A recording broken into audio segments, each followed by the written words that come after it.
Hey everyone, Ben here. I'm back in the RaceRoom Ranked servers enjoying some of the best cars in the sim. Front wheel drive touring cars. We're racing at Hockenheim in a 20-minute session starting P8 in a 23 car grid.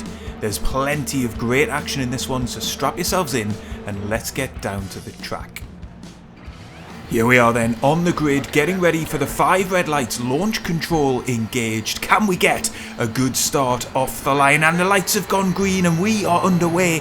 Not a bad start it seems, but actually we've got a challenge from Banyares on my outside. We're going to be side by side into T1. I'm going to try and avoid clopping that sausage curb on the inside. We just about manage it and I just about give room to Banyares on my outside. We've got a Honda driver there rejoining from off track up ahead. I'm going to be pinched down the inside of the next corner. Oh, and there's contact up ahead. That was Bibaloni coming together with Banyares. We're now side by side with Bibaloni on my outside.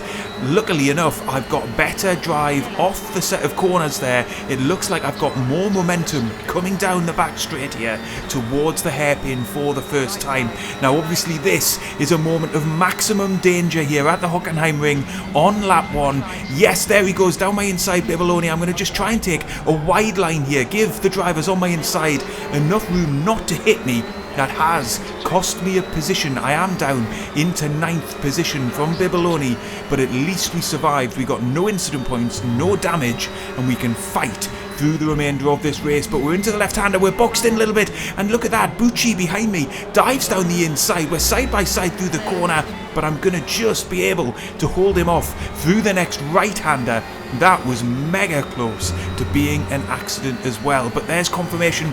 Just half a second back from Bibaloni. He is challenging Banyares up ahead for position. They're side by side as we head into the stadium section, but he has to let that one go. Oh, and then he's cut right across. I was a bit too late on the brakes there. I thought there was going to be a gap down the inside.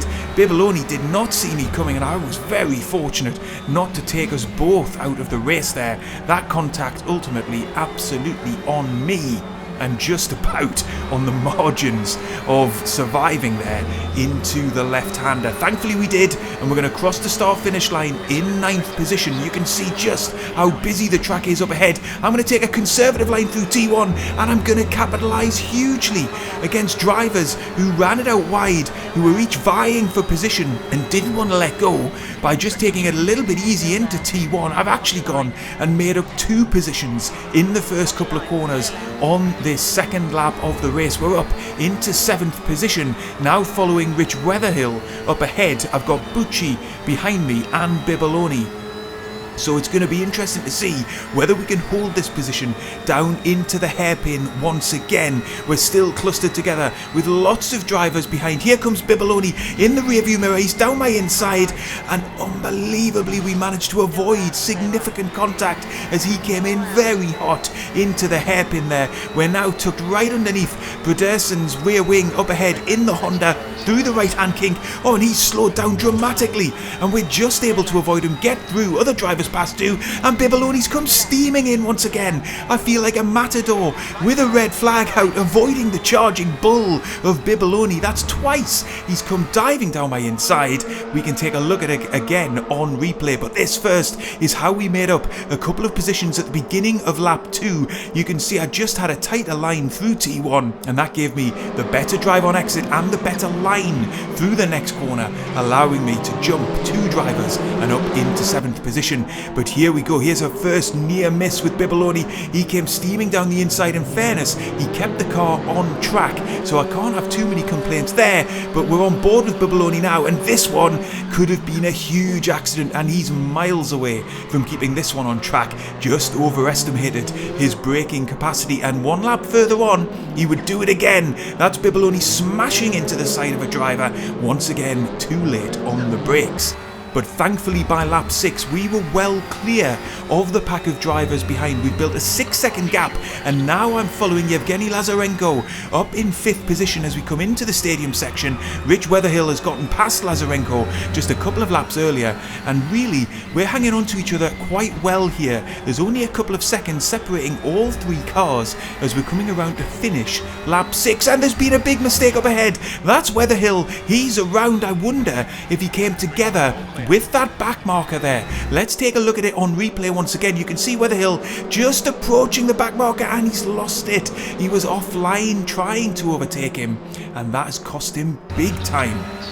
Back to the live action then on lap 9, and I'm still following Yevgeny Lazarenko through the stadium section once again then. I've been putting on all kinds of pressure on the drive up ahead, but I haven't yet found a way through, and there's only going to be 2 racing laps left of this race, so I've got to get the move done soon. I think I've got slightly better underlying pace, but it's going to count for nothing if I can't get alongside him. A reminder that we started this race in 8th position, we're up into 5th, but I want 4th, and you can see I've got a better run through the corner than Lazarenko there. This could be a big opportunity. He's going to go defensive. Now I don't really want the position at this stage of the lap. I actually want to follow him down the back straight and into the hairpin, so I'm very happy in the cockpit at the moment that he's gone defensive.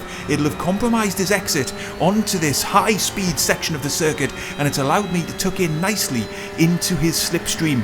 Less than half a second between us now then. I'm going to be closing in all the way into the braking zone, and I've already decided I'm going to make a move. Here we go. Later on the brakes, I'm going to just let the car come down into the apex of the corner, but look at that. Lazarenko sees it coming, ducks in underneath me, and he's got a better drive out of the corner. No contact between the cars, just great racing. Let's have another look at it on replay. Here I go, down the inside. I think I've timed it well, but Lazarenko gets me on the undercut, and he's got better drive out of the corner, and he takes the position back. What brilliant touring car racing here. Let's see it once again from slightly closer in. You can see I've just locked up the brakes slightly there. The rear tyre not rotating. That allowed him back past me. We rejoin just a couple of corners later on lap 10. Remember, only one full racing lap left, so I'm in a hurry now. I've got to try and force a mistake from Lazarenko up ahead if I'm going to get into the top 4. The top 3 drivers, the podium finishers, they're way down the road. So top 4 is as good as it's going to get out of this race, and I've got a big chance still if I can just stick underneath the rear wing of Lazarenko, keep in his slipstream as we get into the hairpin for one final time. That's my mission then. I've got to get a nice run through this opening corner. Lazarenko quite heavy on the brakes there, it looked like, and yes, we have definitely closed in again then. He is going to resist the temptation this time around to go defensive, maybe in the cockpit, having learned a lesson from the lap before. That's going to give him a better run than he had last time out of that corner, and you can see immediately there that in fact he's got a better run than I have. We've got a back marker up ahead as well. That will be giving Lazarenko just a little bit of a tow. That might negate the advantage that I've got sitting in the tow of him. We're coming into the braking zone then. I am not as close as I was. I do shape to the inside, but more in hope than anything else that Lazarenko might make a mistake. We're going to come out of the corner right under his rear wing, but not close enough to try and get alongside on corner exit. I'm going to be running out of opportunities if I don't make a move soon towards the end of this lap. I shape to the inside, but I'm just not close enough to run it down the inside. I'd have definitely made contact and barged him out the way there.